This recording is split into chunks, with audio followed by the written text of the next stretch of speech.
ان کے فیس بک اکاؤنٹ کے مطابق بھی وہ ایک فری لانس ڈائریکٹر ہیں، رائٹر ہیں اور پروڈیوسر ہیں۔ اور یاد رکھیں 2007 میں سینتھیا ڈان ریچی نے فیس بک کو ایک اوپن لیٹر بھی لکھا تھا، جو کہ بنیادی طور پر تو ایک قسم کی شکایت تھی اور فیس بک کے لیے سجیشن تھی کہ کس طرح سے فیس بک اپنے پلیٹ فارم کو جرنلزم کے لیے بہتر کر سکتا ہے۔ لیکن اس میں سینتھیا ریچی نے جو اپنے بارے میں انفارمیشن دی وہ کافی حیران کن ہے۔ اس اوپن لیٹر کے مطابق سینتھیا ریچی ایک پیس ایکٹیوسٹ ہے، یعنی وہ ایک جرنلسٹ نہیں ہے۔ اس کے علاوہ انہوں نے لکھا کہ کئی ممالک کا سفر بھی وہ کر چکی ہیں، جس میں Australia, China, Japan, Mexico, UAE، UK اور USA شامل ہے۔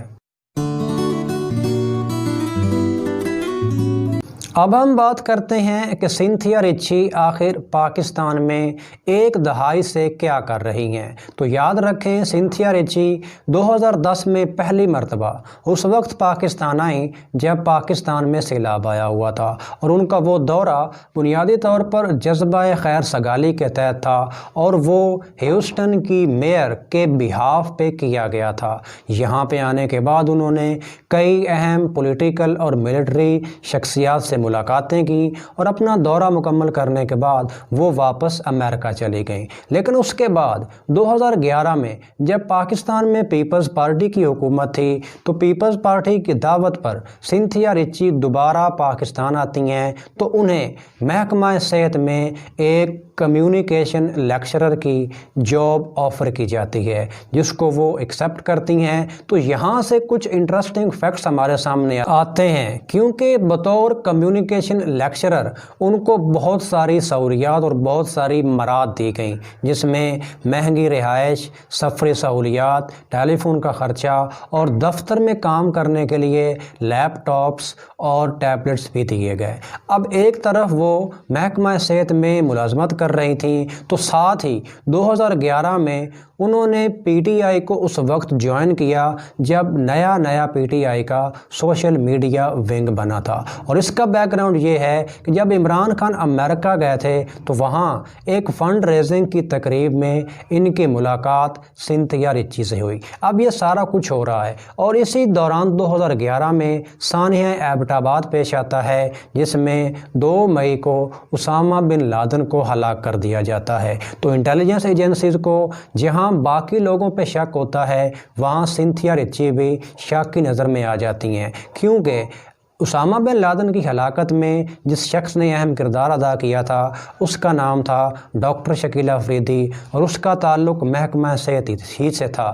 اور ساتھ چونکہ سینتھیا ریچی وہاں کام کر رہی تھیں تو اس لیے ان کے بھی ملک سے باہر جانے پر پابندی لگا دی گئی۔ اس کے بعد 2013 میں ڈان نیوز میں اور اس کے علاوہ ایک اور رسالے میں یہ فہرست شائع ہوتی ہے جس میں وہ 10 امریکی شامل ہوتے ہیں جو پاکستان میں رہ کر اچھا کام کر رہے ہوتے ہیں، جن میں ایک نام سینتھیا ریچی کا بھی تھا۔ کچھ لوگوں کا خیال ہے کہ وہ پاکستان میں ان لوگوں کے لیے کام کر رہی ہیں جو کہ مختلف قسم کے مسائل کا شکار ہیں، اور اس بارے میں کہا جاتا ہے کہ flood relief, health care projects اور مختلف سکولوں کی ریکنسٹرکشن میں بھی سینتھیا ریچی نے اہم کردار ادا کیا۔ لیکن اس کے برعکس کچھ لوگ یہ بھی کہتے ہیں کہ وہ ایک ملٹری کا شو پیس ہیں، یعنی پاکستان کی آرمی اور خاص طور پر ISPR سینتھیا ریچی کو ایک شو پیس کے طور پر استعمال کر رہی ہے، کیونکہ اس سے پاکستان کا امیج بہتر ہونے کے امکانات زیادہ ہیں۔ اور بیچ میں یہ خبریں بھی آئی تھیں کہ وہ مسلمان ہو گئی ہیں، تو ایک مذہب کو بھی استعمال کرنے کی کوشش کی، حالانکہ حقیقت میں سینتھیا ریچی آج بھی مسلمان نہیں ہیں، اور خود کو کبھی وہ بلاگر کہتی ہیں، کبھی فلم میکر کہتی ہیں، کبھی جرنلسٹ کہتی ہیں، لیکن وہ اصل میں کون ہیں اس بارے میں آج بھی کسی کو معلوم نہیں ہے۔ اگر ان تمام معلومات کو سامنے رکھیں تو ہمارے سامنے جو چیز آتی ہے وہ یہ ہے کہ ان کا کردار، یعنی سینتھیا ریچی کا کردار مشکوک ہے اور اس پر بات ہونی چاہیے۔ لیکن جو سوال اکثر لوگ پوچھتے ہیں کہ کیا سینتھیا ڈان ریچی ایک ایجنٹ ہے، تو اس کا جواب ہے نہیں، اور خاص طور پر جب اس پرسپیکٹیو میں بات کی جاتی ہے کہ کیا اس سے پاکستان کو کوئی خطرہ ہے، تو اس کا جواب بھی ہے نہیں۔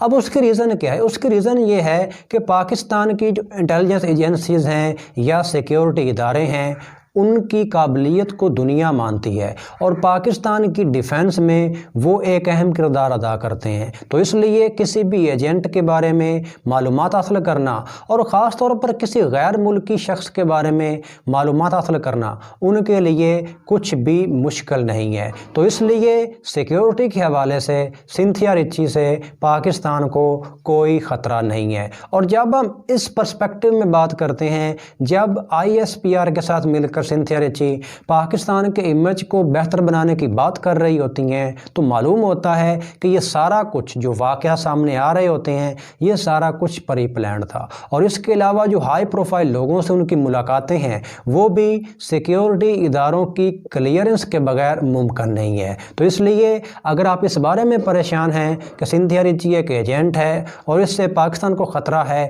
تو یہ خیال اپنے ذہن سے نکال دیجئے، کیونکہ اس قسم کے بہت سارے لوگ، بہت سارے افراد پاکستان کے علاوہ دیگر ملکوں میں بھی آتے جاتے رہتے ہیں۔ تو ان لوگوں پر خاص طور پر سیکیورٹی اداروں کی نظر ہوتی ہے، اور اگر کبھی سیکیورٹی اداروں کو خطرہ ہو بھی تو اس کے بارے میں وہ اپنا انتظام پہلے سے کر لیتے ہیں۔ اور ابھی حال ہی میں یہ خبریں بھی سامنے آ رہی ہیں کہ عدالت نے انہیں 15 روز کے اندر ملک چھوڑنے کا حکم دیا ہے۔ تو اس کے پیچھے ریزن شاید یہ بھی ہو سکتی ہے کہ شاید سنتھیا ریچی اپنی حدود سے کراس کر رہی تھیں، یا جو کام ان سے لینا تھا وہ لے لیا گیا ہے۔ لیکن اگر آپ اس بارے میں پریشان ہیں کہ آنے والے دنوں میں کیا ہوگا، تو کچھ بھی نہیں ہونے والا، کیونکہ ادارے بہتر جانتے ہیں کہ انہیں کب کیا کرنا ہے اور کس شخص کے ساتھ کیا کرنا ہے۔ اس بارے میں آپ کی رائے کیا ہے؟ نیچے کمنٹ سیکشن میں ضرور لکھ کر بتائیے۔ آپ سے ملاقات ہوگی کسی نیکسٹ ویڈیو میں۔ اپنا بہت سارا خیال رکھیے گا۔ اللہ حافظ۔